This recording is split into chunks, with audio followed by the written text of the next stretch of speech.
Well, it's official. The game is over. We definitely dropped a dud. There's a lot of blame to be thrown around, of course, but at the end of the day, you got to circle the wagons and you have to ask the question, what is up with the relationship between Mike Gundy, obviously, and Casey Dunn? The rest of the staff, okay, sure. You know what? I can see some validity in keeping some of the guys around, but there is no reason. There is no reason to have a conversation about Casey Dunn. So why are we even having it? You are Locked On Oklahoma State, your daily podcast on the Oklahoma State Cowboys. Part of the Locked On Podcast Network, your team every day.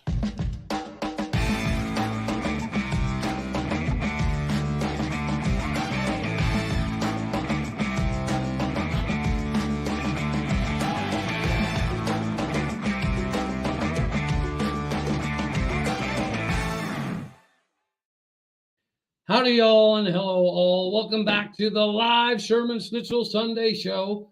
Typically, we have some stuff to talk about in regards to the previous game, and that's definitely some of the stuff we're going to get to. But we've got a lot to cover. We've got a lot to hammer, so we're going to kind of ease into the meat and tater side of it, but y'all know the drill. Jason, Trent, how we feeling today, fellas? We're licking our wounds, but how are we feeling overall?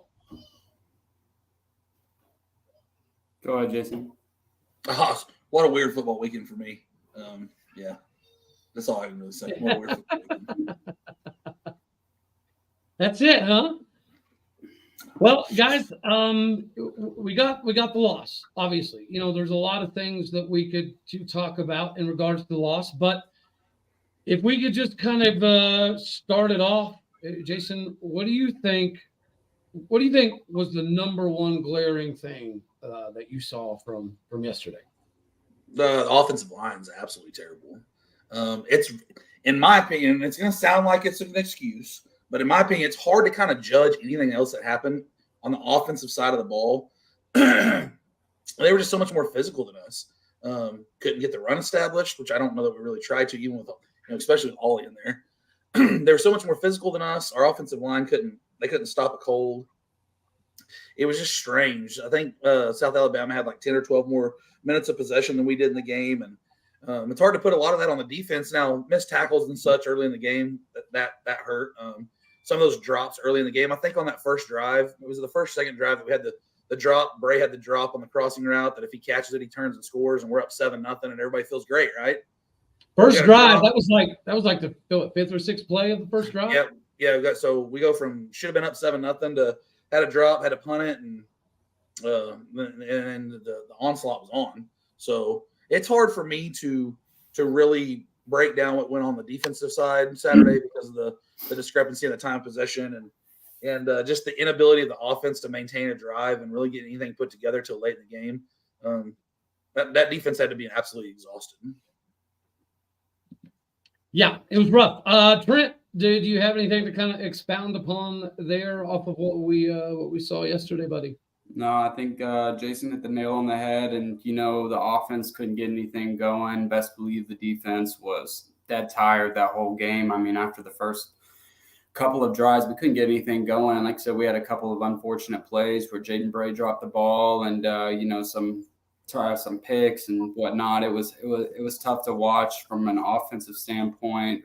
Bless the hearts of all those defensive players, man. It was a brutal game, and you definitely could feel for them, and you could tell that they were frustrated, but they didn't get a chance to breathe, I think both sides of the ball, South Alabama dominated us. Their D-line was very, very good, and it could be more so that our O-line is just that bad right now, but their D-line played very well. I think going into the game, they had one of the worst pass defenses. Correct me if I'm wrong. They were ranked in the last 10 in the country and stopping the pass. And man, our offense made them look like they were Alabama defense or an SEC defense. You know what I mean? It was very frustrating.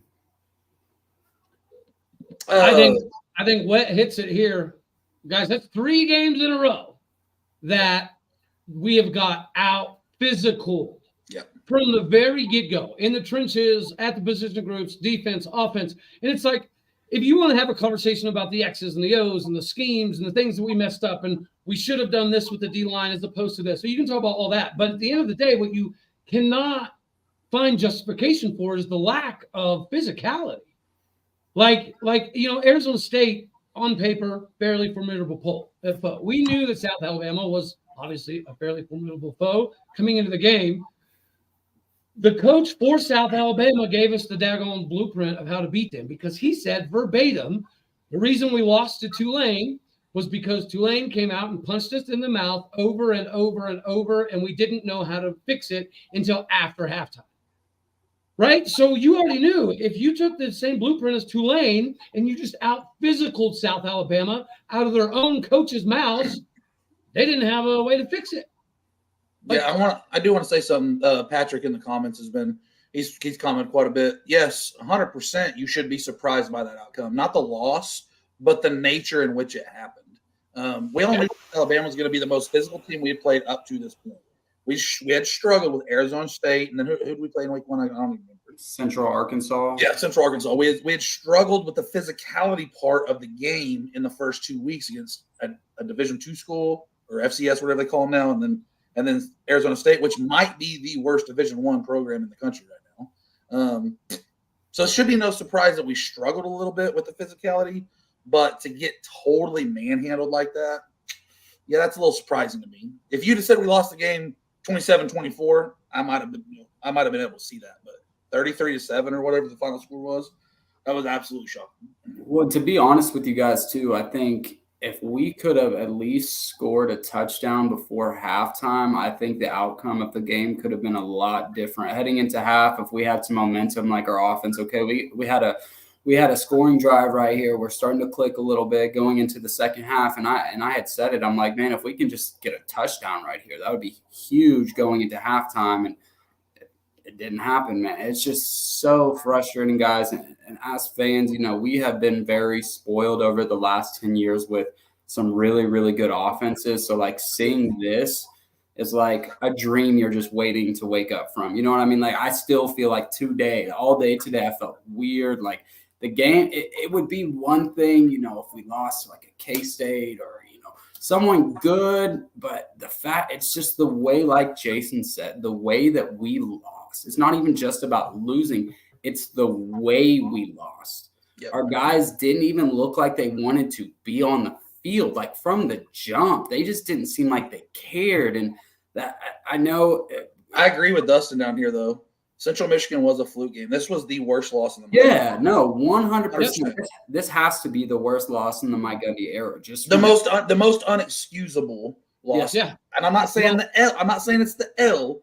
Like I said, if we lost the game 27-24, I might have been able to see it. I don't think Tulane's a terrible team, or I don't think South Alabama's a terrible team. They lost to a really good Tulane team. No, they have 32. They have 32 FBS Division I transfers. Like, you know what I mean? Right. Like, we knew they had some guys.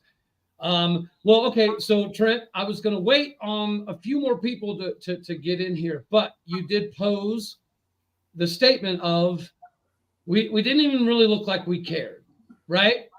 And now whenever you say that, are you referring more to the coaches or the players, both? Kind of, what do you mean by that statement before I expand? Well, let me just say, as much crap as we give the coaching staff, it's not all about the X's and O's. It's about the Jimmies and Joes too. Your players got to be your players, the ones who make the plays. Granted, we don't have a great O-line. We don't have a great quarterback right now that can make those things happen. I think it was the team and the coaches as a whole. Like one thing that really just kind of maybe it's just from the angle of the TV, but that play where that receiver was running a slant route or whatever it was, and Kendall Daniels, maybe it was just the angle, but Kendall Daniels didn't even look like he really even tried to run after the guy. He was just kind of like, just jogging, taking it. He was just like, whatever, let's just let the guy score. Like, Kendall Daniels, phenomenal. And dude, what's funny about that is last year I railed on Xavier Benson doing that. Right? Remember how many times, like, we even had conversations about how you can click on the film and see Xavier just give up and just start jogging while the guy's running away from him. Yep. Yeah, man. And typically that starts somewhere a little bit deeper. So, Jason, give me your thoughts before I kind of throw how many people we got in here yet? We got 50 in here yet? Not quite. All right, go ahead before we start dropping some little nuggies, buddy. I mean, I don't know. As fans, we all are entitled to feel whatever type of way we want to feel about.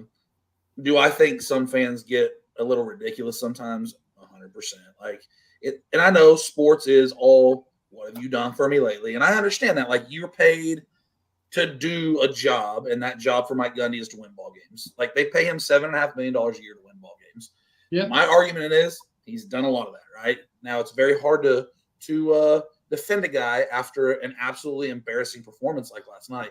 But I think we're all kind of in shock the way that happened last night. And, you know, we're all entitled to feel whatever, like I said, whatever type of way we want to. Now, having said that, like, and I told you all this in the offseason on our spaces, if this right here becomes the norm, then 1,000% I'll be on the train that it's time for Mike Gundy to move on. Whether that's don't coach anymore, go coach somewhere else, whatever that looks like, if this becomes the norm.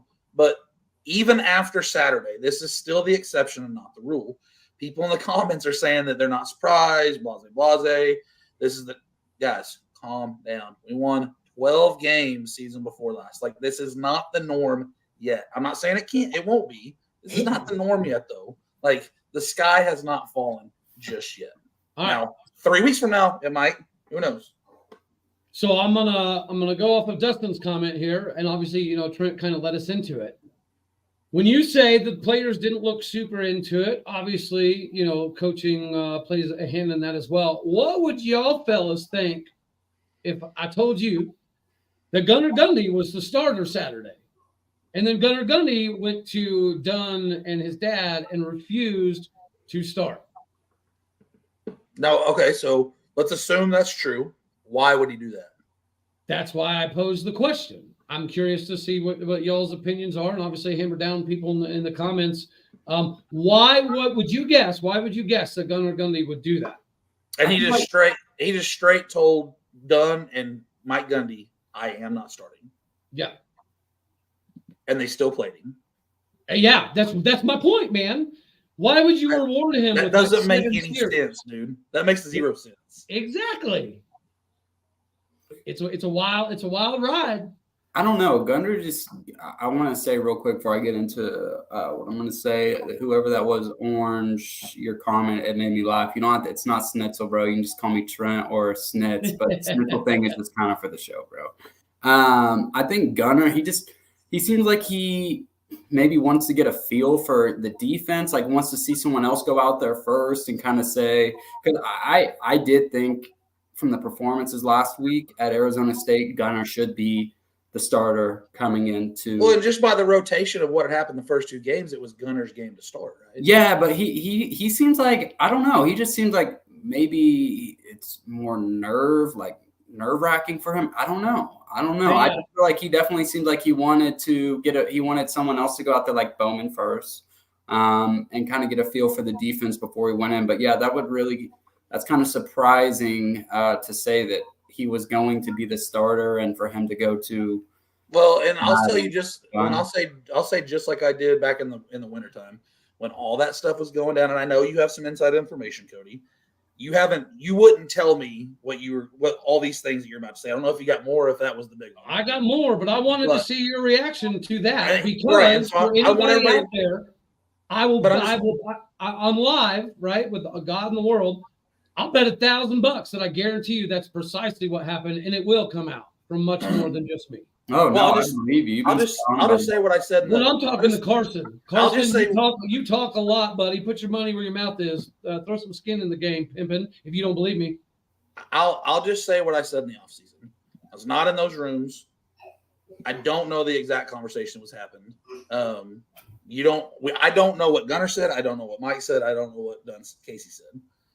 So I'm not saying that you're wrong, but I don't know if that's 100% accurate either. Why would Mike still let him play in the game? That makes zero sense. Yeah, that's what I'm trying to wrap my head around. Like, No, around is. I can't fathom it in my head. Well, maybe it was more so because the Rangel getting super sick this week, and maybe he wasn't, full 100%. He didn't really have a choice with the way Bowman was playing. Like, granted, like I said, Bowman started off the game 3 for 3. Before he had some bad luck with Bray dropping the ball. He threw that interception, looked like he was off with the receiver. Didn't know maybe if the receiver was confused or he was thinking of a different play. But I mean, and I hated it for Bowman when he came back out on the field after that and people were booing him. I think us as fans, regardless, I don't think Bowman played very well. I think us as fans, though, booing a quarterback, that's not very, that's not like us as Cowboy fans. That's not like us at all. Hey, booing in general, no matter what you're fixing to say, Cody, booing in general like that as a fan base is a terrible look. It's just as bad of a look as the performance on the field, I promise. Well, it's one thing, real quick. It's one thing to go at the coaches, but Bowman was just doing what he was told to. That's it, bro. Nobody was fucking booing Bowman. Nobody was booing Bowman. Everybody was booing the coaches for allowing this shit show to continue. And the reason that we know that's true is because they were still booing in the fourth quarter when Gunner was in the game. So yeah, but did you hear the crowd whenever Gundy first came in the game? They were all they went crazy when he went in. That's why I think that. And then they kept booing because it wasn't about them. See, I tend to disagree with you a little bit, Cody, because Bowman throws the interception. You think they were booing Gunner too? Hang on. Bowman throws the interception, right? They boo the interception. They booed that play, right? He throws an interception. He comes back out in the huddle, and as soon as they break the huddle and he trots on the field, the entire stand started to boo again. So if they were booing the coach's decision to put Bowman in, they're still in effect booing that quarterback that just threw an interception. He's trotting on the field to take a snap, and the entire stadium is booing. It's a bad look. It's a really bad look. I think it's a bad look if it's directed at the players, yes. If it's how can that player not know in that moment that that's not directed at him? He just threw a pick that they booed. He breaks the huddle and comes trotting out on the field, and the entire stadium boos. How does he know that that's not directed at him? Alan Bowman knows now that it wasn't directed at him. He may not have known during the game. That's fair. But he knows afterwards that they weren't booing him. I was told they were specifically yelling boos to Dunn. Maybe so. But I give kudos to Bowman for still going back out there. He could have been like, F this, and walked off the field and said, y'all put someone else in. He went back out there and he did what he did. Like I said, not a great game at all. And it seems like every single game, and this is not defending Bowman. This is just like stating what I'm seeing. He is so unlucky. He either has a receiver that drops a ball, a fumble, something happens when Bowman is on the field where it just makes his stats not look as good. Do I think Bowman's the answer? After watching, last week on our show, for everyone that watched our show, I was behind Bowman. I said, you know what? I think Bowman should be the starter. This week, just after watching that game, and I just don't think any of our quarterbacks are good. And I said it on my face. Now put Thomas's comment up there, Cody. What?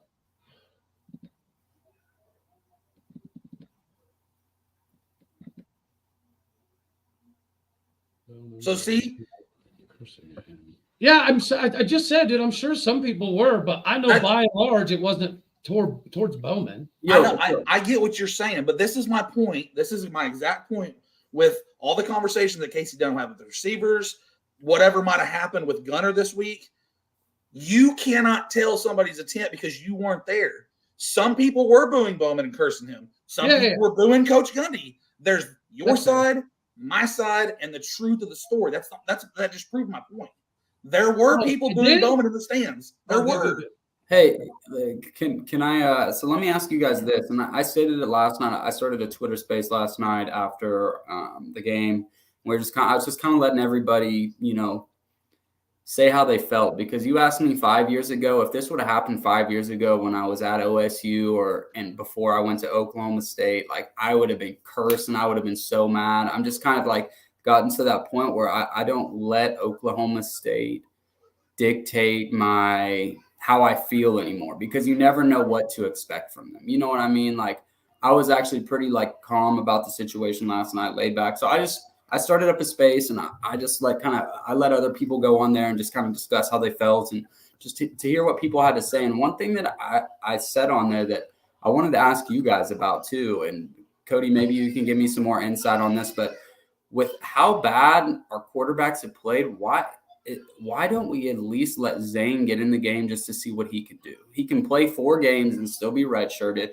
I don't know if maybe Gundy doesn't believe in the O-line and he's just like, I don't want to let this guy get hurt.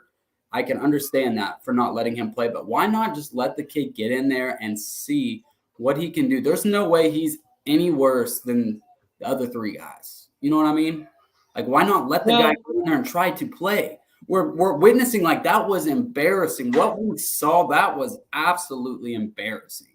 Let Zane just go in. If he sucks, if he doesn't play good, so be it. At least you're trying. You're trying to find a way to make our offense better, to get our offense going, to get them fired up, to do something, to move the ball instead of every single time we get out on that field. There's a 3 and out. Our defense has 30 seconds to literally sit on the sideline, get some water before they have to get back out on the field.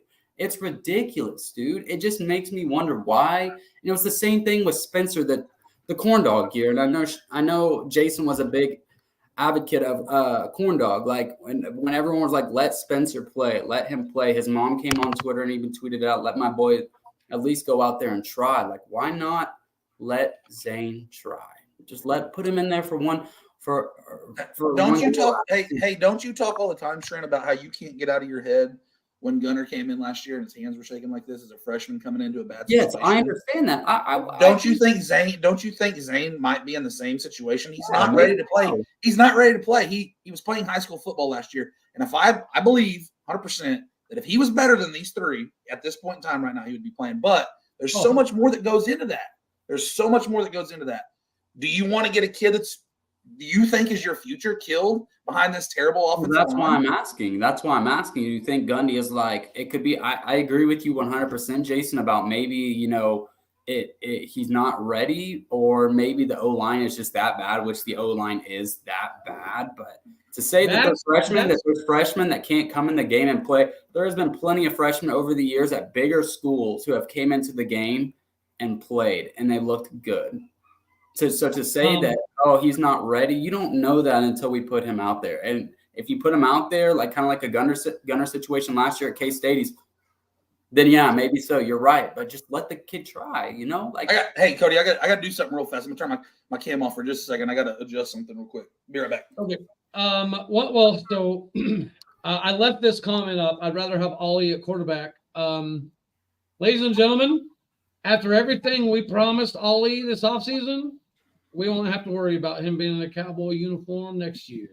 I don't think so. I think we're going to lose quite a bit of players after this year, dude. It's going to be people can say whatever they want, and the reason that I know that I'm 100% in my conviction in saying this stuff is because it will 100% be backed up.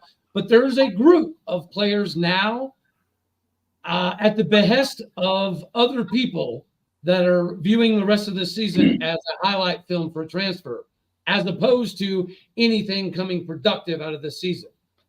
Dude, okay, here we go. Here's a good one. All right, I want everybody to close your eyes and envision you driving from Michigan to Waco, and then you have a visit in Waco, and you tell every Baylor coach there, I'm a Baylor Bear.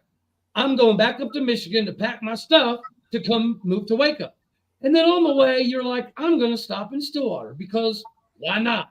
And then you stop in Stillwater and you get sold that the reason you're a perfect fit to leave from Michigan was because we're going to be running some of the same stuff. Right. Okay. One of the reasons Alan Bowman stayed at Michigan for 2 years was because of the freedoms. And I actually did not know this. Some of the freedoms that Jim Harbaugh gave to the wide receivers and the quarterbacks. Right. So, you play in Madden and sometimes you'll have option routes where the receiver can break this way or go straight or go out depending on what the free safety does. Right. Like everybody sees that when you play Madden. Mm-hmm. Well, that is something that Jim Harbaugh does on a pretty regular basis. So the quarterbacks and the receivers have multiple looks given what the defense is doing. That's what we've done too. That's what they're not doing. Right. But that's what John Paul Richardson made a highlight film doing. You see how many times in the last few games that our receivers and the quarterback are going like two completely different places? Well, that might be because the quarterback's expecting the wide receiver to do something, but the wide receiver is being told not to do it. Like Alan Bowman was sold a bill of goods, and we actually ran it this spring. When we ran the stuff that, under center, the power formations and play action stuff, the stuff that was going to make Alan Bowman be as successful as possible. That's the only reason he stayed at Michigan for 2 years, knowing he wasn't going to get to play. It was because of the freedoms the quarterbacks had. And apparently all that was kind of stripped, and every route and everything is so regimented that it gives neither the receiver or the quarterback any leeway to break off of it. So the question is, why are we selling people this bill of goods? Why would we tell Ollie Gordon's parents that you need to come back because we're going to run a new offense next year, and Ollie Gordon's going to be the bell cow of the new running power offense? Why would you tell them that if you knew you were going to scrap it and start throwing the ball 80 times? I don't think they're scrapping it, but with changing our offense to the way that Dickey, is comfortable with, where our O-line can block better, it's still not working.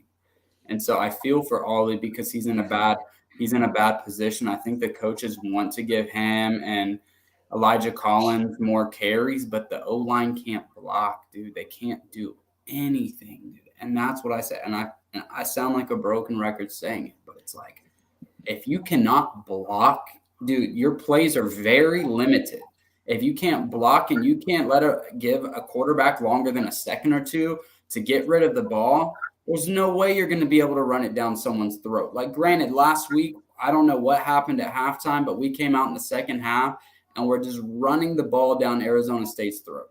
We looked really good in the second half. I was very impressed with the O-line in the second half, but the O-line this week was just terrible. And so that's why I feel for all that. I feel like they want to give him the ball, but it's not going to go anywhere. It's hard to convince the fan base of that, though, when he has 3 carries in a game. No, I get it. I agree. I don't know what is going on. And I was when Cody just said that, like, seeing Ollie Gordon gone next year, I don't blame him. I don't blame any of our star players for wanting to leave. It's wild to me that Dunn is such a great wide receivers coach, but it doesn't look like he believes or trusts in our wide receivers because he keeps throwing all these 5-yard out routes, like towards the sidelines. It is ridiculous. Nothing good.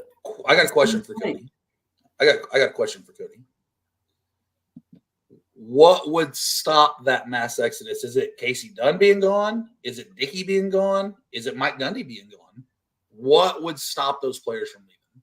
Or are we to a point that where even if we fire Mike Gundy and bring in a totally different coaching staff, these players are still going to say, F that, I'm going somewhere more established?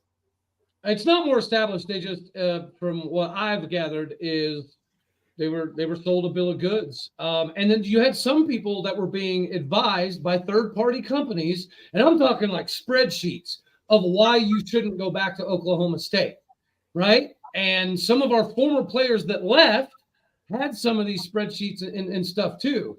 So there's access to a lot of these people. The thing that was, these players were being told certain things in order to get them back. Hey, now we did run. Here's a fun little nugget that I've been hanging on to. Did you guys know that Brennan Presley only agreed to come back this year because he'd already announced that he was going to be a grad transfer? No, it doesn't surprise me with his brother. EP's already been gone. Yeah, but part of him staying was we were going to do some certain things. Well, that, and he's also dating Dickey's daughter. So Dunn's. Yeah. I thought it was Dickey's. I thought he was dating Dunn's. It's Dunn's. Okay, I apologize, but yeah, that's what I've been saying. This Brennan Presley, other than that touchdown last week, has looked non-existent this year. He's our most experienced wide receiver, and we don't even throw him the ball. We can't throw a ball farther than 10, 15 yards, dude, consistently. It is so bad, guys. Like, it is to the point I don't even think that we have ever seen something like this with Oklahoma State's offense. Maybe in the Simmons era back in the 90s. I don't know, dude.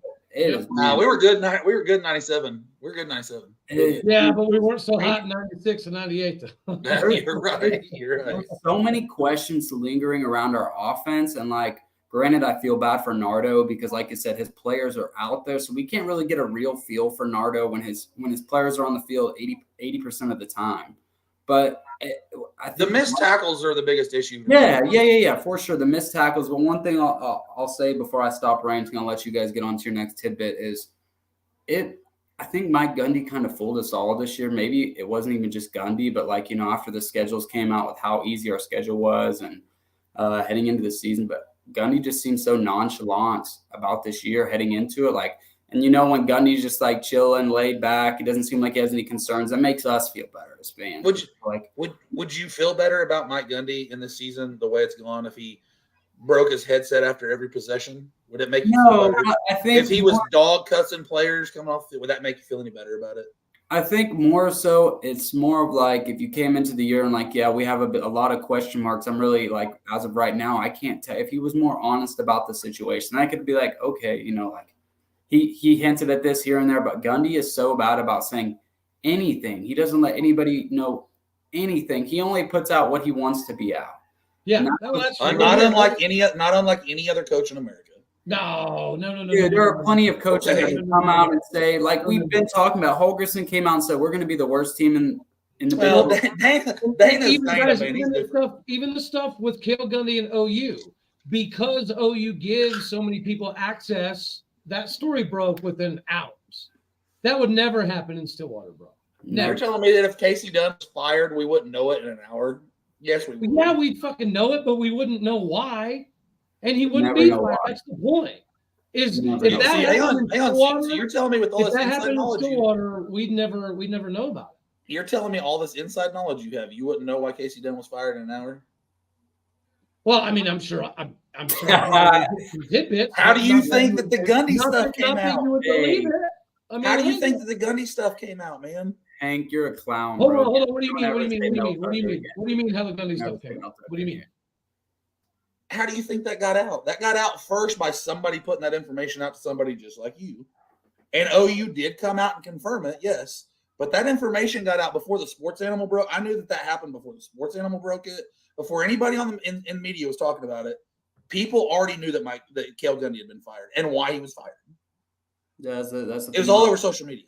And that kind of goes back to what we were saying about the spreadsheets, about players. Is like, that's the bad thing about social media nowadays, is because players talk.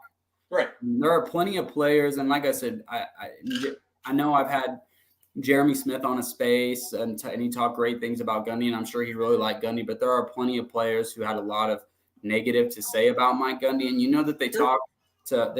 It's just like, it's like a tree. It just keeps going down and down and down and down. People are going to talk. And their parents talk to each other. Yeah. Well, and before we get too far off on tangent, I do want to say we did run an old school Mike Gundy play.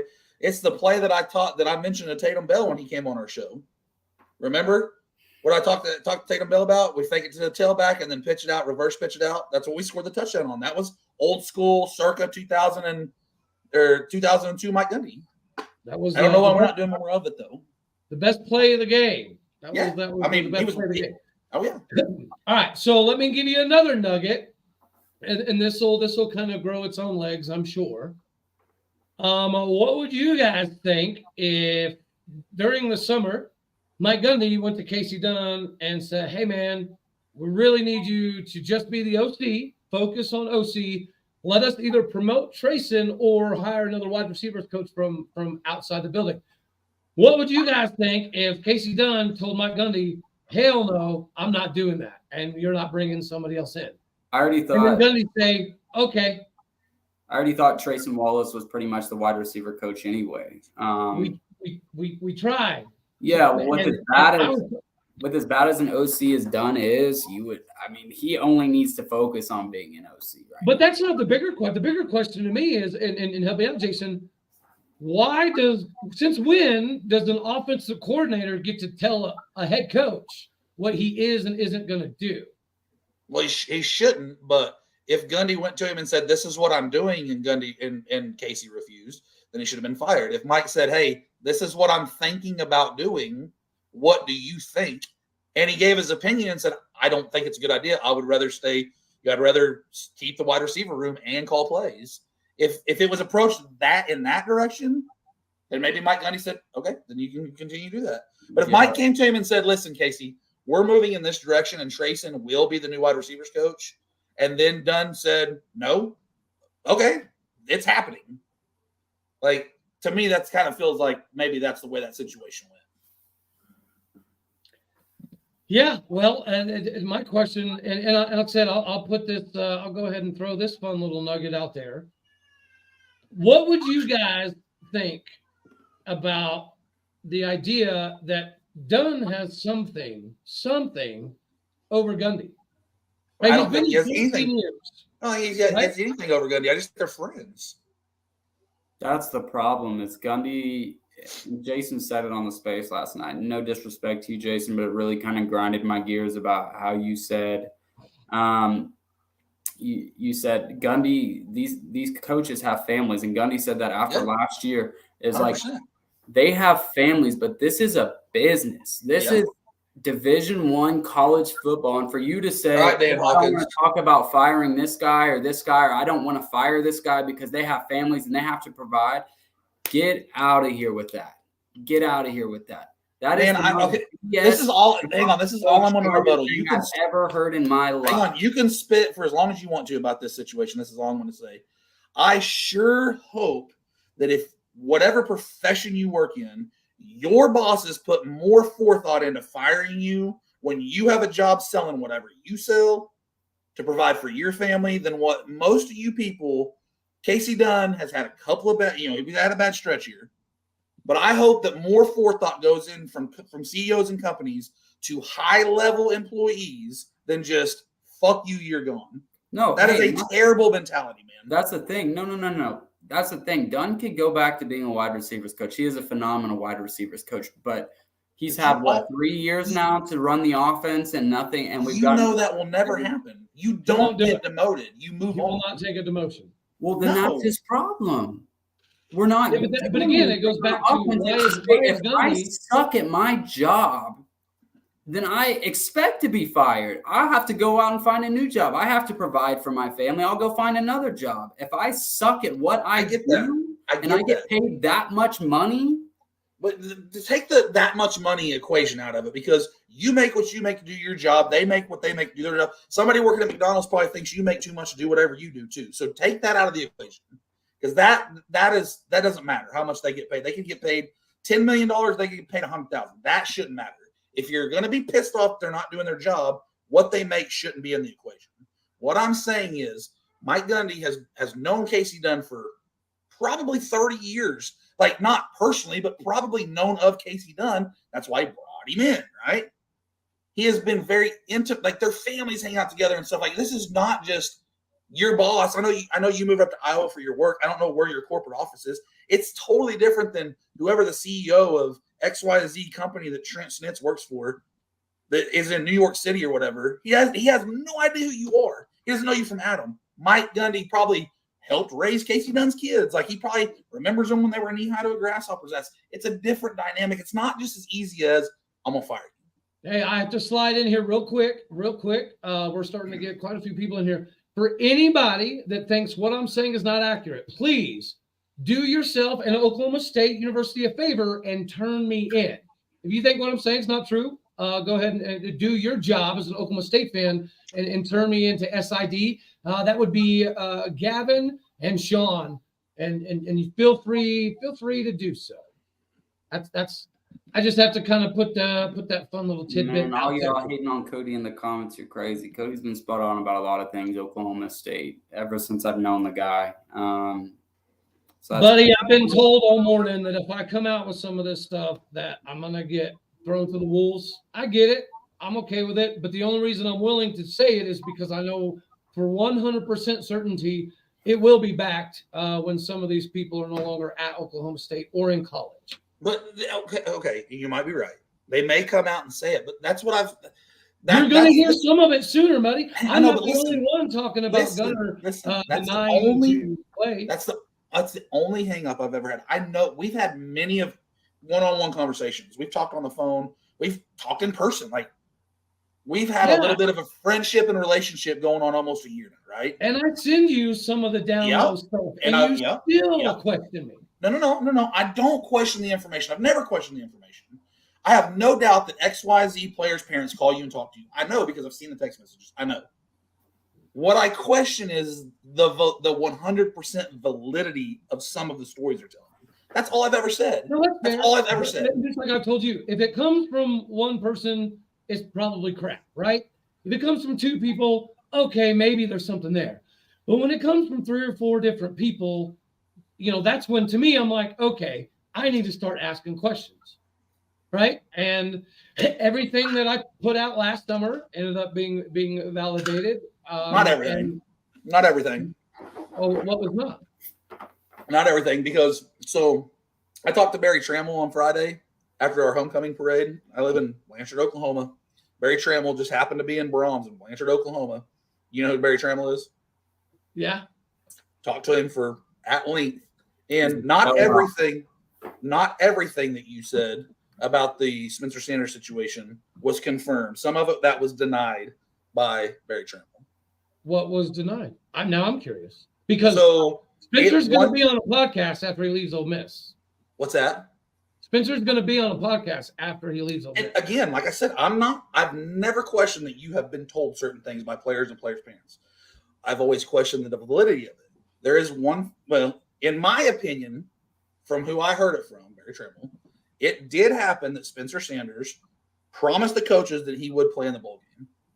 And then they let Gunner have surgery. Spencer decided not to play in the bowl game, walked out the door and tried to take other players with him. Yeah, that's why Mike Gundy told him he couldn't come back. Okay, that's 1,000% why Mike Gundy told him he couldn't come back. Okay, yeah, but why? I don't know. I'm just telling you that happened. That happened. Okay. All right, buddy. Okay. So anyways, like I said, fellas, somebody needs to put it out. Somebody needs to dig in. Somebody needs to ask questions. And the question to me is, if there's something nefarious going on, and there's some sort of major conflict between Dunn and Gundy, I mean, are we screwed? Are we even at a point where it's resolvable? Because last year, do you guys remember after the K-State game where Dunn came out on with the media and he was saying that it sucks that we couldn't run an offense. It sucks that we were handcuffed. It's what I mean. And I remember talking to y'all then, like, well, why would he be throwing like Gundy kind of on their butt like that? And then Gundy's done it recently. Like, well, we need to get better at running an offense. We need to get better at establishing a running game. Like, bro, you're the head coach. Why are you two going after each other? And they want to take accountability. That's the problem. Is they both just want to push the blame back to each other. And like you said, Gundy should be taking the fall for it. He's the head coach. But I think, to me, it really just feels like they're playing a game with people. Like, they're there. Like they enjoy doing what they're doing. They love it. But I just like I said, I don't feel like the passion to get better is there. You know what? I feel like it's more of like you've given up on the team. And that's one thing that really irked me last year about Dunn was, I can't remember what game it was, but when he came out and pretty much said, like, our offense sucks. He didn't say that, but he pretty much blamed it on the players. Like, I don't have any players that can do this or do that. You are the offensive coordinator. Yeah. And you're talking down upon your players like that. Why? Who would want to stay? Why would an Ollie Gordon want to stay? Why would a Stephon Johnson want to stay? When you were literally talking down upon your players, like I said, people talk, and when you come on an interview and say that crap, I wouldn't want to play for you, especially with how your offense looks. I mean, those players that had left last year, like Green and Johnson and Spencer, regardless if they're playing a lot this year or not, they're watching our game, they're laughing. They're laughing. Oh, yeah. They're laughing. Oh, hang on, but would we be in the same situation if those guys were still here? If Spencer was healthy and didn't leave, and we had those receivers back with, and let's just assume that we even bring some guys in. Say we're able to bring a Deshaun Stribling in and still have JPR and still have Stephon Johnson. would our offense look this anemic? No, because Spencer put a Yes, patch. it would. I Yes, think it would. I think Spencer put a patch on how bad our O-line was just because the guy could make something out of nothing. He could run. I've said it. Obviously, Spencer Sanders is better than anybody we have on campus. Yeah, right? and We that's all agree the on thing. that, It's right? like I understand Gundy not wanting Spencer to come back. Spencer probably got a big head. I mean, Spencer had it made here. He's making $400K off his NIL deal. He was the head. He was the guy at Oklahoma State, and that's on him. Like, as much as I hate to say it, because I loved Spencer, I really did. Like, that was on him. That was his decision. I think it was dumb of him to go about the way that he went about it. If Trammell was, like you said, was saying facts about what happened. Regardless, I don't think that was handled correctly, but I just think regardless, if we had those guys to an extent, our offense would still suck because our O-line sucks. Our O-line sucks. I would say that our offense wouldn't look any different because we still have locker room issues, right? But we but thought the we issue thought they were is, resolved. we were losing going into this offseason of last year. All these guys on offense were losing. John Paul Richardson, Green, Spencer. Like, we had, and the coaches, I'm not saying they didn't bring any good guys in, because Stribling was a great guy to bring in. Elijah Collins was a great guy to bring in. But to say, like, man, you were cool with Bowman not playing in 2 years, like, you got a guy like Spencer, you couldn't go out and get a better quarterback than. I think it's funny. Dudes like Hank come in these shows and talk trash to Oklahoma State about people transferring out when I know he was one of the crybaby bitches. He probably cried himself to sleep and probably didn't talk to his wife for a month whenever Caleb Williams. Wife, bro. Hank is a geezer, bro. He just goes on and rambles, bro. He lives for these shows. You know Hank does. He doesn't have a life. He just comes on these shows. You know he loves Watkins. He's on every single one of Watkins' shows. Like, oh my gosh. So I don't listen to Hank. He's just hating me. I don't care. He's just talking. Now, Cody, I'm glad you didn't tell me any of this stuff whenever I tried to get you to tell me earlier today. I mean, I get it. You wanted us just to talk and spit about it, and yep, right? I wanted it to be genuine. Yeah, I get it. And I'm not, and I know for a fact, guys, I'm promising y'all right now, and I know that I am always devil's advocate with Cody on these things, but I promise you guys right now, I've seen the conversations that he's had with some of these parents. He's not bullshitting. He does talk to players and parents. He's not bullshitting. So, well, and like I said, yeah, I mean, I have a lot of relationships in that side, but I've been fortunate enough to maintain some relationships inside too. So if I hear it from outside places, and then I hear it from people that, have been on the sidelines for some of the practices, and then I hear it from the players, to me, it's real, right? If I get it from 3 different angles, to me, it's 100% real. I always question the validity of the actual story, and we never will get it. It never will come out. Now, maybe when Mike Gundy retires, maybe he'll write a tell-all expose type book or something. But and like I've always said, just as a man, I can't take one person's side as the gospel. I've been burnt too many times as a coach and a father and just in life in general. At 40 years, I'm not going to take one person's side of the story as gospel. I just 100%. I just can't do it. Man, yeah, it's fun. It's fun. I have a lot of fun with it. You know what I mean? And because of the way that Oklahoma State media has kind of been over the years, it's given me a lot of abilities, right? With people that I don't know, just want to make sure that everything's getting out there. Because just like I said last year, right? The whole thing with the things that were happening in the off season was I just wanted to see it get corrected. You know what I mean? Like if X, Y, or Z is happening, okay, fine. We just need to make sure that it's not happening anymore. So regardless of how it gets out, where it gets out, and from what I was told, like little stuff, like in the off season, like Gundy, making a point to know everybody's name and have a conversation with guys during practice to figure out, their family life and where they came from and what their hobbies were, and having open door policies with the players and going to all of the position group meetings. I thought all of that meant that, we were going to get a legitimate change in Gundy this season.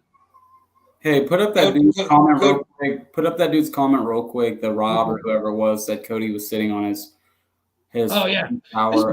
this Brad guy and somebody else have been. Let me ask you something real quick. Why would? Hang on. Is Brad just Hank on a different profile? This is the same dude. Oh, no, Hank's. I mean, I know y'all give Hank a hard time, and he deserves it quite often. But Hank's. I don't know. Hank's not too bad. He doesn't seem to throw trash at me specifically. But here's the thing, guys. Like I was told that this was, it is what it is. I get it. I'm okay with it. But the thing is, though, why would he just say it to say, like, some of these people that come in here and comment on these, like, it baffles me, like, how dumb their comment is. Maybe they don't think it out before they type it out and click send. Well, some people do get on social media, Trent, and say shit for clout. And Cody. Oh, yeah. Oh, no, I get it. I get it. But like I said, in the past, ever since I've known Cody, I would say probably 98% of the things that he has said, maybe even more, 99, have been factual. So if he's playing telephone, it's obviously working because he's getting information. Damn, Trent, your gag reflex has gotten so much better over the years. No, I'm just backing Cody. Cody is very. I mean, he knows what he's talking about. I wouldn't be on the show every Sunday wasting my night when I could. Not every Sunday. You bail on us quite a bit, Bubba. Hey, I'm just saying I could be out there hanging out with my family right now, but I'm doing this show because I think you both are very intelligent guys. You know what you're talking about for the most part. On things that got your nose comment about stubbing your toe was hilarious. So what? That got your nose comment about stubbing your toe on the bed was hilarious. All right. Anyway, let's move on. Let's keep going. Keep it moving. Well, okay. So we'll just jump kind of into. Hey, take me off the screen real quick. I got to do something real quick. You can do it yourself. Just go to stop cam. Oh. Wrong way. Okay, so what is the solution? And I've said a million times, when it's time for Mike Gundy to go, it's time for Mike Gundy to go, right? And I'm cool. Like, I'm cool with it. I was an Oklahoma State fan before they hired Mike Gundy, and I'll be an Oklahoma State fan after Mike Gundy's gone. Right. Yeah. So if you're telling me that's the solution, that Mike Gundy's, it's past him, right? Like the transfer portal, the NIL, he doesn't love it anymore. Like, it's just time for Mike Gundy to go. And we all know at some point that's coming, right? Whether that's this year or 6 or 7, 8, 9, 10 years down the road, that's coming. So if you're going to tell me that's the solution, if we moved on, we're never going to fire Mike Gundy.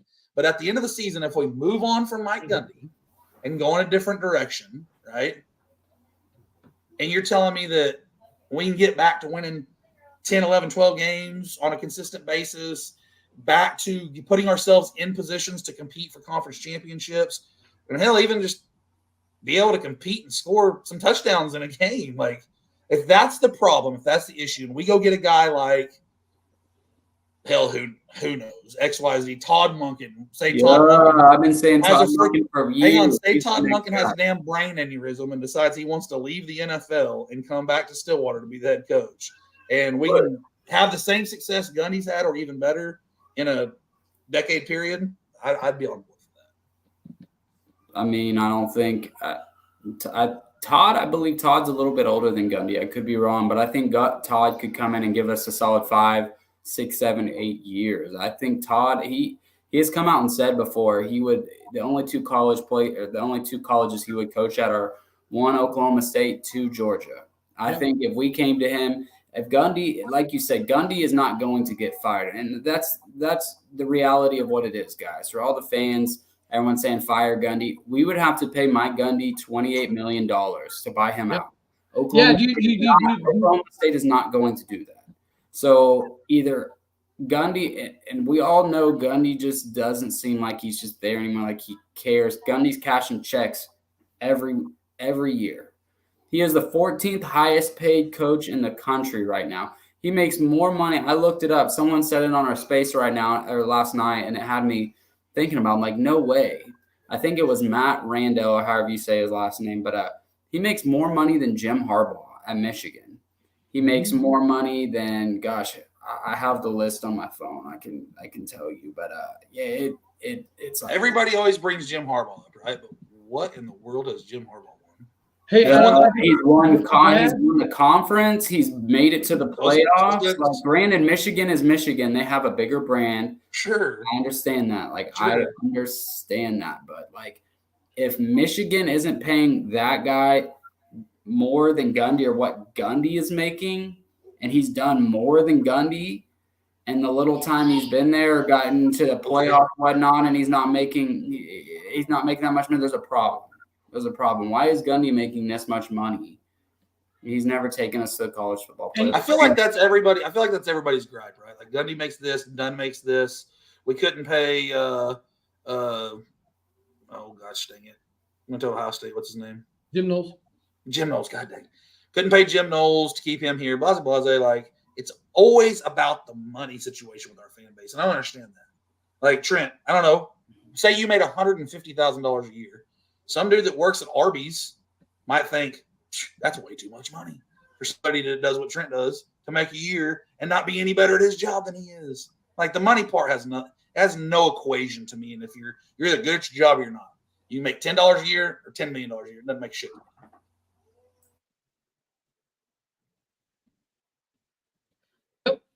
I don't know. I just think the money. I don't blame people for thinking about the money because $7.5 million a year to go and get absolutely manhandled by South Alabama. You're okay with that. Like I didn't say I was okay with it, but him making $7.5 million a year doesn't change the fact that was a bad loss, right? Him making $7.5 million a year doesn't change the fact that 12-2 and winning a Fiesta Bowl was a great season. What he makes a year has nothing to do with it. Yeah, I think it does. That's for fans to bitch about. That's all it is. It's just for fans to bitch about. He can get complacent though. He can be like how he seems. He's just like nonchalant, laid back. Like, oh, I don't care. Well, that's why I asked you. Would you feel better about this situation? Would it make you feel any type of way if Mike Gundy was screaming at players, throwing his fucking headset? If he fired Dunn after the game, said you're fired, like Donald Trump. Yeah, if he seems like he cares, like he's actually the only time, every single time that they show Gundy on the screen again. That's all he does. That's all he does. Am I wrong? Nice. I mean, as a person who gets kind of chastised for looking away or not seeming interested, I sympathize with Mike Gundy a little bit. Bro, but I'm saying, man, it does not seem like he cares, man. Where's that fire, dude? We all love the Mike Gundy from 8 years ago, whenever it was, however long it's been. I'm a man, I'm 40. That guy, he was fired up on the sidelines. Like, I get it, as you get older, like, testosterone lowers, whatnot. You're not, but I mean, dude, it drives me nuts. And maybe that's just his thing.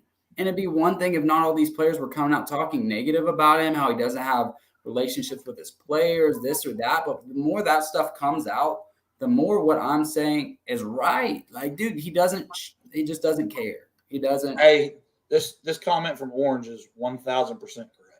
So Knowles would have left. I can't see. Hold on, something. Yeah, Knowles would have left for the same money. Your shits would have left for the same money. They had offered Knowles the same money Ohio State. He's still leaving, right? And that's always been my point, right, wrong, or indifferent. That's always been my point about wanting to move on from Mike Gundy. We are going to go back, no matter what you say. We are going to go back as a stepping stone type of job. If a guy comes in, say he's here 5 years, say he wins a conference championship, he goes to the playoff in a 5-year period, somebody will come calling. And that comment will become true about XYZ head coach at Oklahoma State. If Ohio State comes calling, if Notre Dame comes calling, if hell, anybody, Texas, whoever it is, they will leave for the same money that Oklahoma State could pay them because they have more of a prestige. It's easier to win at those programs. That's just the reality of the fact. Do you think it's simply that? Like, do you think that, because I think what he's saying is, and correct me if I'm wrong in the comments, what he's saying is, Knowles wanted out of Stillwater anyway, so he would have left no matter what the money situation was. I don't think he wanted out. Like, so you're saying that he wanted to get away from Gundy and get away from Stillwater? Is that what you're implying? I see. Again, I haven't heard that. Or are you just saying enough people for it to be real? But I did hear from a couple people that maybe Knowles wasn't exactly happy with something to do with his situation. Oh. But that I have not been able Brad, to learn. how do you know that Gundy's working 80 hours a week, buddy? Are you in the program? Do you check his hours when he clocks in and clocks out? I'm genuinely curious because there's no way that Gundy. Well, I mean, he can say we're all fans. We feel whatever type of way we want to. That's no different than you saying he acts like he doesn't care. Well, how's that any different? No, I'm just genuinely. I'm like the guy. I'm saying there's no way he does care. He works 80 hours. Dude, he does. There's no way. He does not work 80 hours a week. There's no way. I didn't even see that. Who said that? Brad, your boy Brad. Oh, Jesus. Okay, guys. Like, I'm pretty sure here, Brad's last name might be Gundy. Young Gooch. Young Gooch. All right. Oh, here. Let me pose a question. Right. Do you and all you have to do is give me your percentage. What percentage do you think it could be that Gundy doesn't really give 13 craps if he's fired or not? 28 million of them. So hey, Trent, I know some people. I know some people have said that Gundy would never screw us, and he would be willing to retire if he realized he was doing something negative to Oklahoma State. I don't know, man. He's got 28 million reasons for Oklahoma State to kick him to the curb. Trent, your family's coming after me in the comments, bro. What the hell? What was it? I saw someone say something about me, but you guys passed it. I don't know what. Who's Landon? Who's Landon? Who was it? Landon. Same last name as you. Oh, that's my brother. Go back to it. He said kick me off the air. I'm just pulling you from last week and cutting you off because you didn't let me talk last week. And now I'm getting come after by your family, dude. Don't be getting your family gang up on me, bro. Bro, what? I didn't even know my family was on here. I know my dad was watching. Hey, Landon, just for future reference, your brother said you weren't smart enough to figure out how to get on here anyway. So your brother talks trash about you too. No, Landon is very IT smart. He has an IT business. I'm kidding. My dad wouldn't know how to go to the live YouTube show. I'm kidding. No, dude, you can be part of the conversation. That's fine. We're just giving you a hard time. No, you can be, bro. I don't care. You can subject. say what you want. Like, by all means, it's heck yeah, dude. There's 100 people in here. Have fun, say what you want. Yeah, by all means. We're here chatting with you guys and having our own discussion. I do have a question on what Cody just said though. What's up? So you don't think I think I was the one that you're referring to that said if Mike Gundy felt like he was doing something negative to the university, he would step in. I've heard it from several people about it. But well, yeah, you I don't think that he's just gonna. I don't think he's gonna leave $28 million on the table. Nobody would, right? Like I think they would figure some sort of a buyout out, right? He would retire and ride off into the sunset, get on Bullet and ride off into the sunset, and be the, in 5 years everybody's gonna be their butt's gonna not be sore anymore about Mike Gundy, and he's gonna be the favorite son of Stillwater again, right? But what I will say is, don't you think if Weiberg and Schrum went to Gundy and said, okay, he's talked about how the relationship is great, right? The relationship has been great since they took over as the administrators at Oklahoma State. And it kind of rejuvenated him to want to do this another 20 years or whatever he said, right? Yeah. So if Casey Schrum and Weiberg came to Mike Gundy after this season and said, look, Mike, these are the things that we see. We understand that you're old school and you have certain laurels and morals that you feel like you need to stand on, and the NIL and transfer portal and all that stuff is not your gig. But us as administrators feel that is the direction college football is moving towards for the eternity of the sport. And if we fall behind any further in that avenue, Oklahoma State is going to be put in a not advantageous situation, right? So we feel like if you can't make the adjustment to either hire somebody to do transfer portal stuff or whatever the case is, then we feel like it's time that Oklahoma State University and Mike Gundy shake hands and part ways. You don't think Mike Gundy would take a real hard, long look at it and say, okay, well, let's figure it out then? Like, he's not just going to walk off in the sunset because there's too much money on the table. But you don't think he would say, okay, well, let's figure it out then. Let's figure out what we need to do for Oklahoma State. Yeah, I think you would. Wet blanket. I just read an article. Someone posted it on Twitter. I think they tagged me in it. I'm not sure how factual the article is, but apparently Gundy went in front of some boosters and some important people and said that he doesn't really believe in the NIL paying players a certain amount of money to come play. And that's the problem with it is, Gundy, in the early 2000s, Gundy was like a perfect fit. Like he got it down how the college football landscape was, but now how it's evolving into what it is. Like, I'm not a fan of it either. Paying players a crap ton of money when they're already getting free education. Like, yes, I feel like they deserve something.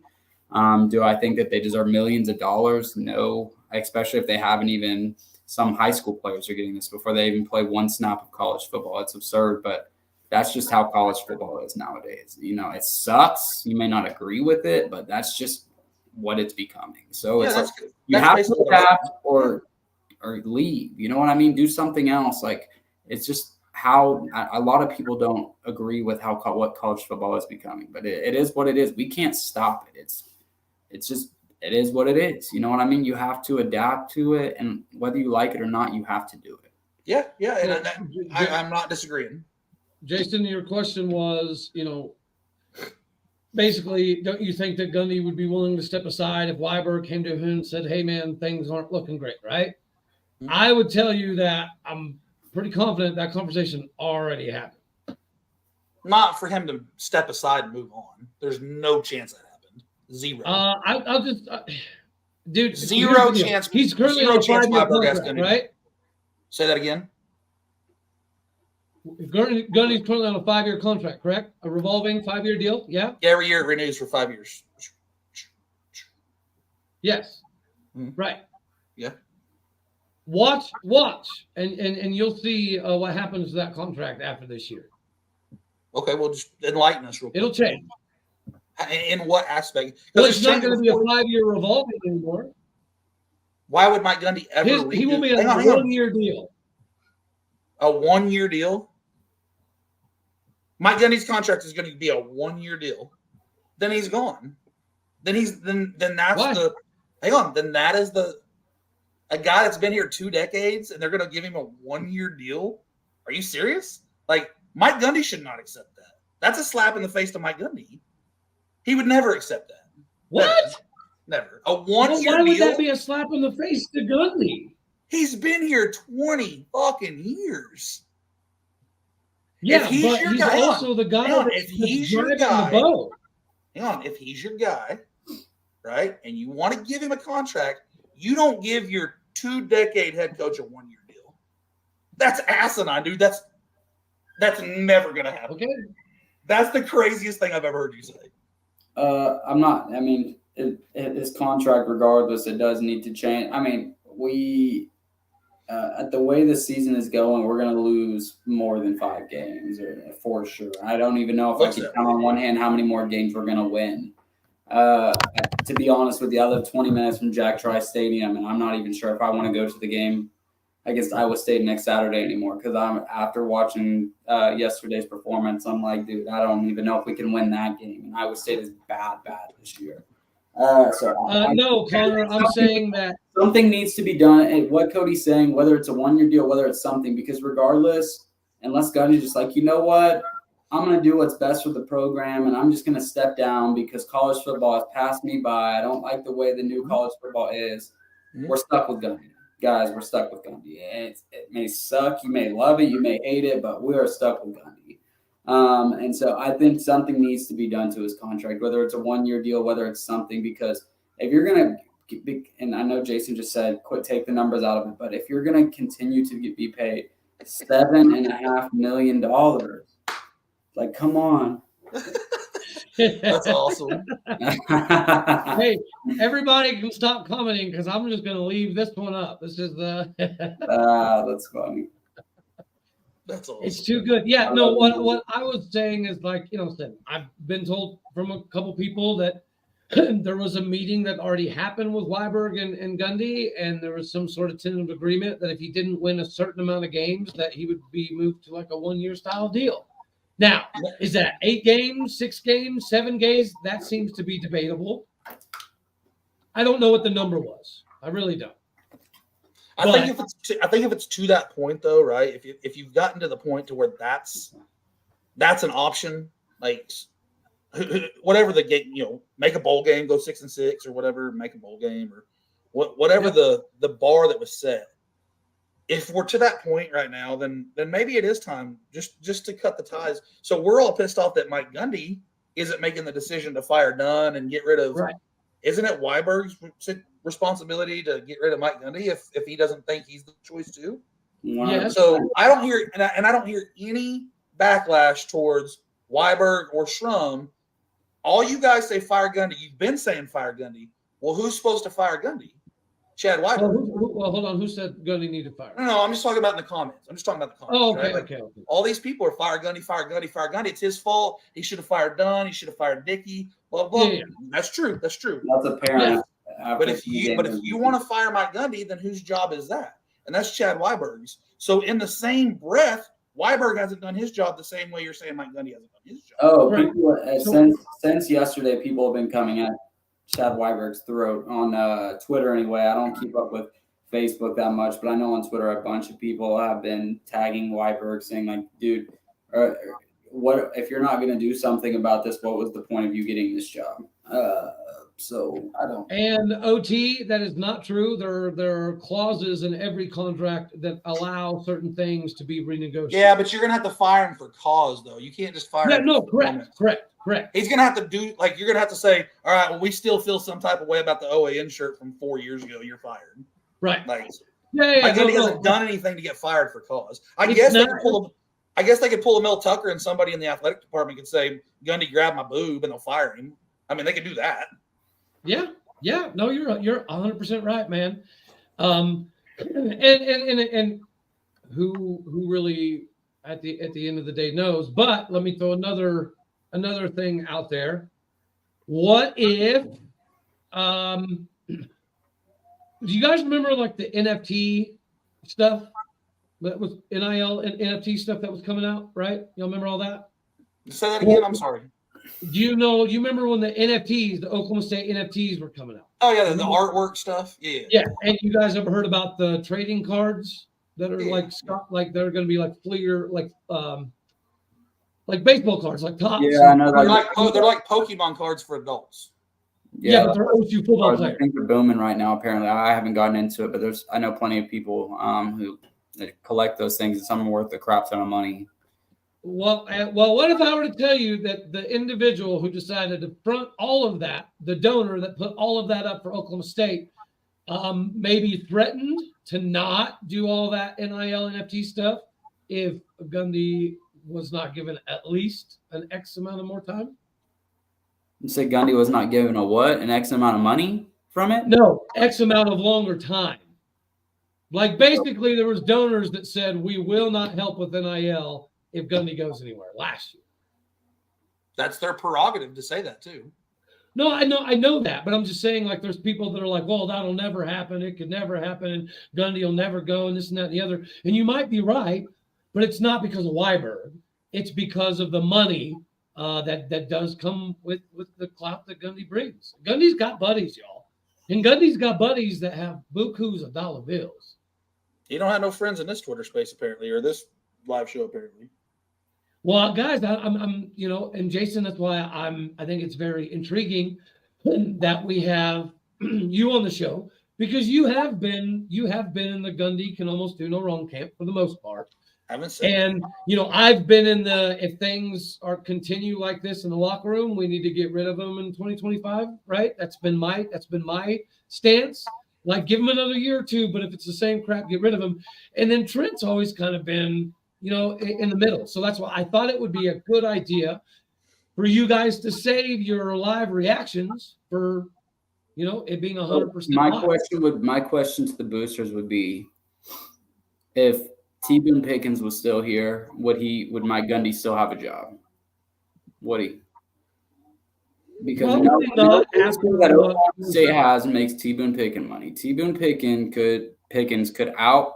I mean, we could have 10 donors say one thing like keep Gundy, and then T-Boone Pickens over here said, nah, he's gone. Which side do you think Oklahoma State's going to take? T-Boone Pickens or the 10 donors? At the time, they probably would have sided with Boone, I would have guessed. At the time. It's all the time they would have sided with Pickens. I'm telling you right now, if T-Boone Pickens was alive to see that game last night, or maybe Oh, it'd kill him. maybe It'd kill after him. last season. Like, I don't think Gundy would still be here. I really don't. Yeah, guys. So Well, for you the know, they had donors a to say, contingent. like, we're not going to put up this if Gundy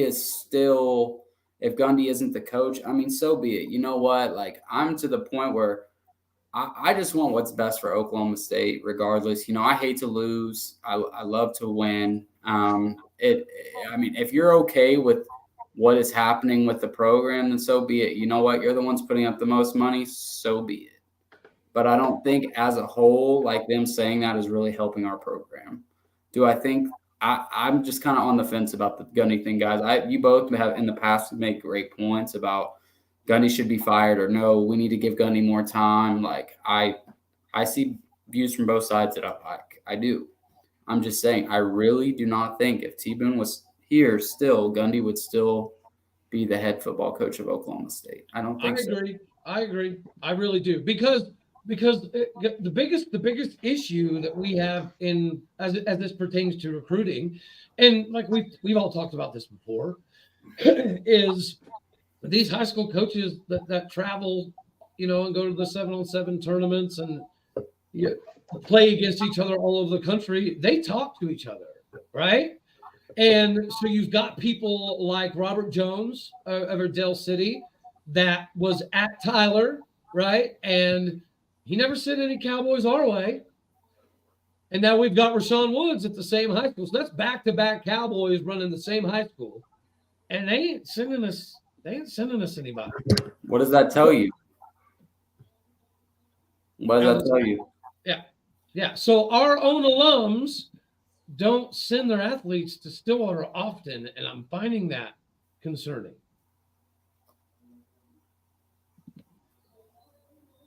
What do you think, Jason? Your face says that you have some awesome sauce. My internet's being really slow for some reason. I just kind of let you guys freezing a little bit. Yeah. I don't know. I don't read as much into that stuff. His head coach, I love it. Whoever said that was hilarious. I don't read as much into that kind of stuff. And here's the deal, guys. There's several people that have been watching live that have some of the same information I do. So I don't know, man. Yeah, so that's always going to be the rebuttal, right? With the get rid of Gundy thing. What Buddy said. Can you put Buddy Gillum's quote or comment up, please? Yeah. There you go. All right. Yeah, 100%. That did happen, but that's the exception, not the rule. There's a million other examples out there of how sometimes it doesn't work out either. Like Gundy at Texas Tech, or Mike Leach at Texas Tech. At Kansas. Look at all the guys that Texas has brought in because they think they want to get to a different level after they had a coach there for 20 years. A lot of them haven't panned out. Yeah, but you can't really use Texas because Texas doesn't give any head coach long enough to build their own program. That's what I've been saying. I've said it. Tom Herman should still be the coach of Texas to this day. I think Tom Herman was a great coach. Texas has stupid money, so they don't care about wasting money. Right. If you don't perform in 2-3 years, bro, you're out the door there. It takes a coach a solid, I'd say 3 to 5 years to finally get their players in and start building their own program. But Texas, you can't really use Texas because they just have stupid money, dude. That's not really and that's a good point, but that also kind of goes to my point too that that's the exception, not the rule of what happened at TCU last year. And generally guys can't come in and like what's happening in Colorado this year. Generally guys can't come in one season. Huh? But yeah, I mean, you look at Lance Leipold and Chris Kleiman too, though. Are we going to start comparing ourselves to Kansas and Lance Leipold and going to one bowl game in the last 20 years? No way. Hold on. You have a son, and your son, like, you know, he's good enough to be going through the recruiting process. Would you feel what would make you more comfortable, sending your son to go play for Lance Leipold or sending him to Stillwater? You're asking the wrong guy. Yeah, I was going to say you can ask Jason that because next question. Guys, I mean, I'm a diehard. I've been bleeding orange since the early 90s. And you know, there's no way I'd be happy with my son getting into this until it gets resolved. Well, and you know what it is, honestly, guys, is the fans, obviously, the majority of fans are to the point where they're ready to move on from Gundy. And you know what, Jason, what you say, you might be right, but we won't know until we do it. And you know what? Fans cannot complain about anything if it doesn't work out. They can only blame themselves, because if the higher authority listens to the fan base and says, you know what, all right, Gundy, we appreciate everything you've done. You're going to have a statue here one day, but it's time to move on, because you're not rolling with how college football is being played now, the NIL, all that crap. No, hang on. But hang on. So I got to respond to Cowpoke's deal real quick. That's not. I mean, Kansas may be in a better situation than we are sitting here today on Sunday. I'm not disputing that. It's not my love of Gundy. It's my love of Oklahoma State. If my son is a Division I athlete and he has the opportunity to go play at the university that he loves, that's where I would want him to play. But I'm going to let him play wherever he wants to. He's a better wrestler than he is a football player. See, I want my son to go to OSU, but I also want him to have the best coaching. I get you, and I get you. I understand what you're saying. But like if OU offered him a wrestling scholarship and OSU didn't, and he went to OU, then I'm not going to wear that god awful color because it's not in my color wheel. But you know what I'm saying, like Tui said. But I'm going to go support him. That I can't do. I can't do that one. I already told Logan, if he ends up at OU, I'll be there, but I'll be in so much orange, he might not want me there for every game. I don't know. Hey, like I said earlier, I was a fan long before Mike Gundy was the coach at Oklahoma State. I was a fan when I was a little bitty kid. I was a fan of Oklahoma State when Gundy was at the end of his playing career. I was a fan through the 0-10-1. I was a fan through the Simmons era. I was, I really started to love Oklahoma State at the end of the Simmons era, through the Les Miles era. And then Gundy came in and totally transformed the expectation of Oklahoma State football. Yeah, we can all agree on that, right? We can all agree that Mike Gundy totally transformed the expectation, right? Well, dude, guys, no matter what happens this year, next year, 5 years, no matter what happens, Gundy has done more than enough for him to get a statue as the greatest coach in the history of Oklahoma State. That won't change. You're wrong, though. I agree 100%. But like I've said, I don't, buddy. I'm curious, when you say Oklahoma State has set the bar too low on expectations. Are you saying fans as a whole who like back Gundy, or? I feel just the opposite, though. I feel the expectations are a little too high. What? Yeah. Well, I feel like sometimes. I feel like for the majority of the fan base, I feel like expectations are too high sometimes. Like, what did we there was tons of people out there saying that we could win 10 games this year, and I kind of fell into that trap too late in the summer process. I know you were. I fell into that trap too. I didn't know the offensive line was going to be this bad. But after the mass exodus, you can't in one hand say we had this mass exodus of players for whatever reason it was, and on the other hand say I think we're going to win 10 games, and then tell me that the expectation is not too high. I mean, I don't agree. I don't agree at all. I think Gundy's even mentioned it that Oklahoma State fans have high expectations, and that's a good thing. That's what you want. I didn't say it was a bad thing. I didn't say it was bad. I'm just saying I think the expectations are set at a very high level at Oklahoma State. I do. Yeah, but that's because of what Gundy's given us, correct? Sure. Gundy and Holder and Boone. So it's a two-sided sword, right? Gundy gave the fan base this expectation because before about 2012. Oklahoma State really didn't expect to go compete for conference championships, to get into the quote-unquote playoff. But without that 11 season, Oklahoma State, the fan base, really did not expect going into a season, hey, we can win a Big 12 championship, right? If that 11 season didn't happen. And so now that's been the norm. We're in 2023. Now that's been the norm for over a decade. And he hasn't reproduced that, right? So should we have gotten rid of Gundy 5 years ago? I don't know. I don't know the answer. All I'm saying is that I do have some loyalty to Mike Gundy. I do. I have a lot of loyalty to Mike Gundy because of the expectation he set here. And I thank him I thank him greatly for that. Yeah, and that's the thing is, I have I definitely have love for Mike Gundy for what he's done for Oklahoma State as a whole. I think over the years that he's been here, he's put a lot of blood, sweat, and tears into it. And like I said, I think he's a great coach. But I also think the landscape of college football is changing, and if I were Gundy, it would be okay to say, you know what, like, I don't love this anymore because of what college football is becoming. Absolutely. I wish he would just come out and say that. Yeah, Yes. exactly. And I think that's how he feels. Yep. Mike Gundy has too much pride to come out and say that. You know what I mean? I don't know. He's pretty much all but said that, though, Trent. He's pretty much said that same thing. But that's what I'm saying. So my question is, if he's already said that, you're hurting our program more than you're helping us. If you love your alma mater so much and you don't love it anymore, then let it go. It's okay. I just feel like Mike Gundy, he likes to be in the spotlight. Like Mike Gundy likes to be the guy that people are talking about, because when Mike Gundy does good, people talk. But Mike Gundy doesn't want to. I don't feel like Mike Gundy wants to take, when things are going bad, he doesn't want to answer to anybody. But when things are going good, I'll joke around with everybody. You know, we'll have fun, we'll have laughs. Maybe I'll get on to SportsCenter for saying something or doing a push-up in my interview, doing something. But when things are going bad, my only response is, we got out-coached. We got out-schemed. Never. Oh, dude, I'm so happy you hit that. Never answers to anything. And when a reporter says something that he doesn't like, it's saying he's going to cut him.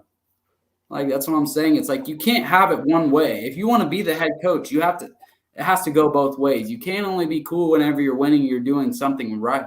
But my thing is if you don't love what you do anymore, do your university a favor and step down, do something. Let us go and get someone else who does care, because like I said, you're hurting us more than you're helping us. Do you guys think that, the way Bob Stoops exited at OU, do you think something similar could happen with Mike Gundy? Maybe it's this season. I know that we don't necessarily have the heir apparent on staff. Maybe we do. Maybe Weiberg's said, we're going to make Greg Richmond the next head coach at Oklahoma State after the season because we're getting rid of Mike Gundy. Who knows, right? I'm just spitting names out here. But it just kind of popped into my head when Trent was saying his piece. Like, we turn around, we look up, and we're 2-5 in the next couple of weeks. And these kind of conversations keep happening with the fan base. And I'm not saying anybody's dead wrong on their take. Like, if you can feel whatever type of way you want to feel, I have mine, you have yours. Like, it is what it is, right?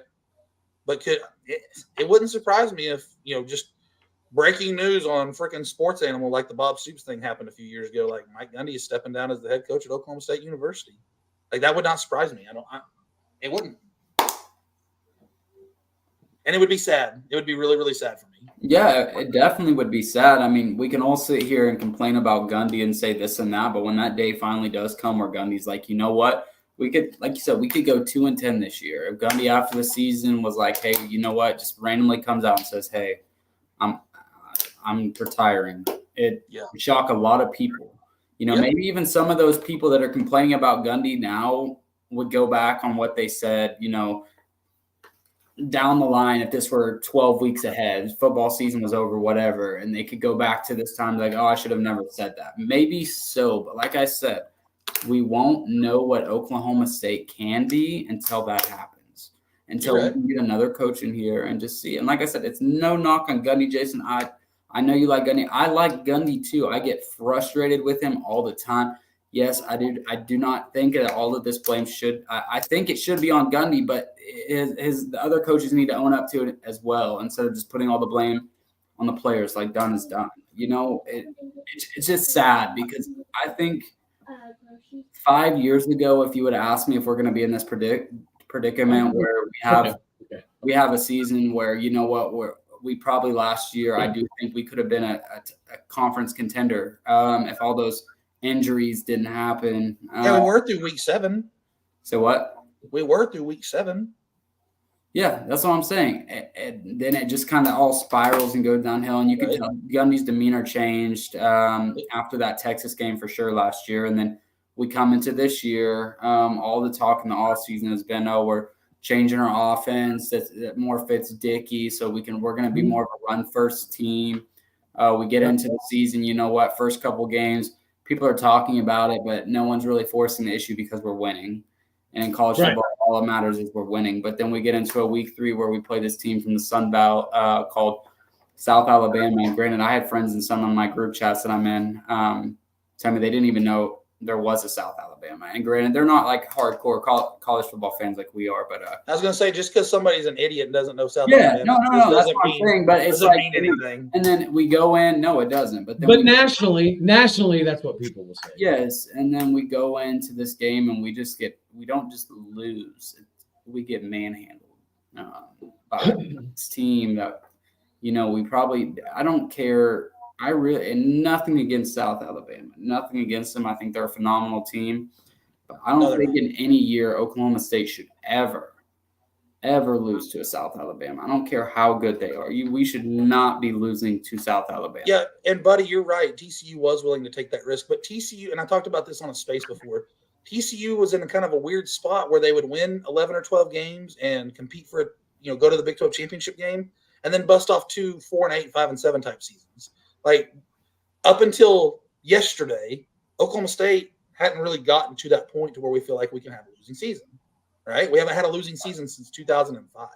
So the situation with TCU was a little different. They were a little up and down consistently, a little more than Oklahoma State. Like they were still – Gary Patterson was throwing in losing campaigns in there. Mike Gundy hasn't started to do that yet. Topher, I understand that they were 10-3 last year. Regardless, we should still not lose to South Alabama. No, and I'm not saying we should, but no, I was saying that to Topher, whoever Topher is. He said a comment saying South Alabama was 10-3 last year. Yeah, I know they almost beat UCLA. Yada yada. I don't care. We should not be losing to a South Alabama. We should not lose the way that we did to a South Alabama. Guys, I'm sure you probably heard my daughter. I've got to go take my ex-brother-in-law. We got to do a truck swap, so I'm gonna go run and do that. Do you think, guys? Both of you kind of hit me with your closings before we skedaddle on out of here. Trent, since you're on screen, go ahead. Actually, you know what? Hold on. We'll reverse this. Since Jason's not on screen, you go first, Jason.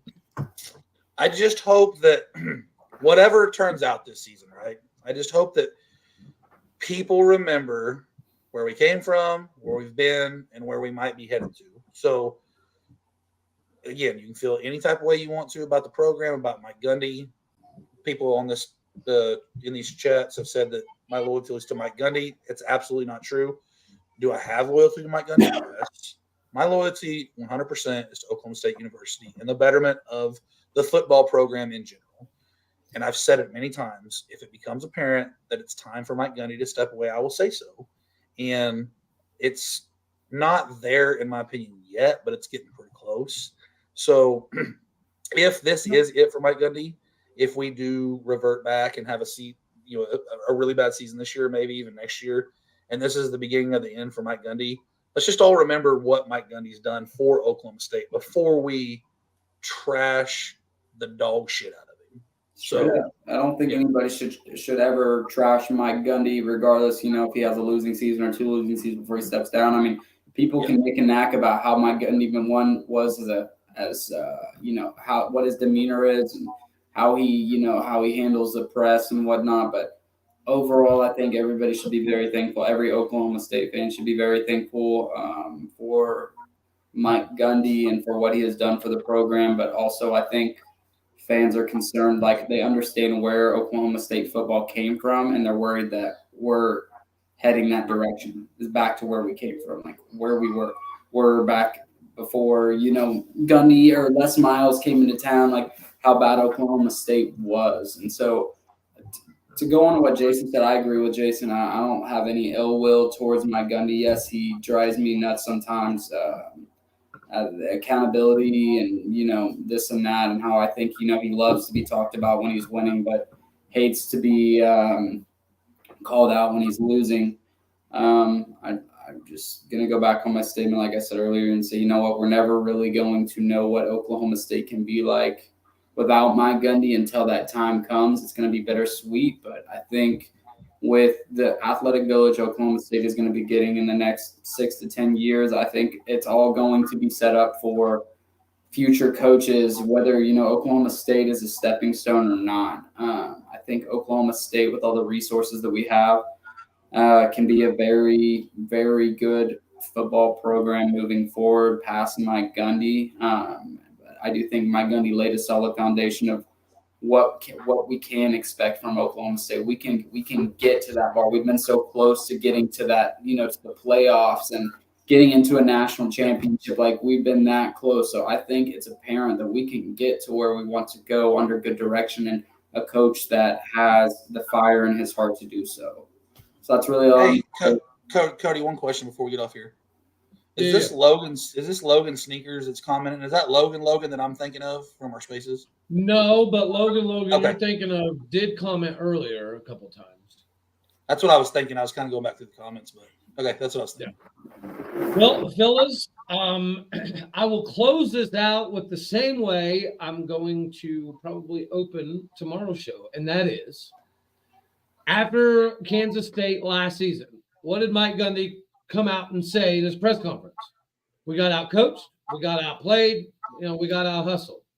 He said the same thing after KU, and then he said it again after Bedlam, and he said it again after the bowl game, and he said it again last night. If you're saying publicly that 5 of the last 7 games you've coached that we keep getting out-coached, like, there's something. There's something here. You could be right. It just, I don't know. It doesn't make sense to know what your problem is and then spend the offseason trying to fix it and then start the season going backwards and being like, yeah, I don't know. We got out-coached and outplayed again. Like, dude, that can't keep being the excuse. Yep, I got you. So let me ask you this question, Cody. Dude, Hey, I'm gonna let y'all continue on to ramble. I'm gonna head out of here though. Great show, fellas. I gotta go too, or I'm gonna get in trouble. Hey, if at the end of the season he rectifies that and fires Casey Dunn and it all turns out back to the way it was 3, 4, 5 years ago before Casey Dunn took over, can everybody admit, hey, he made a mistake? He thought he could fix it and he made a mistake. Yep. For sure.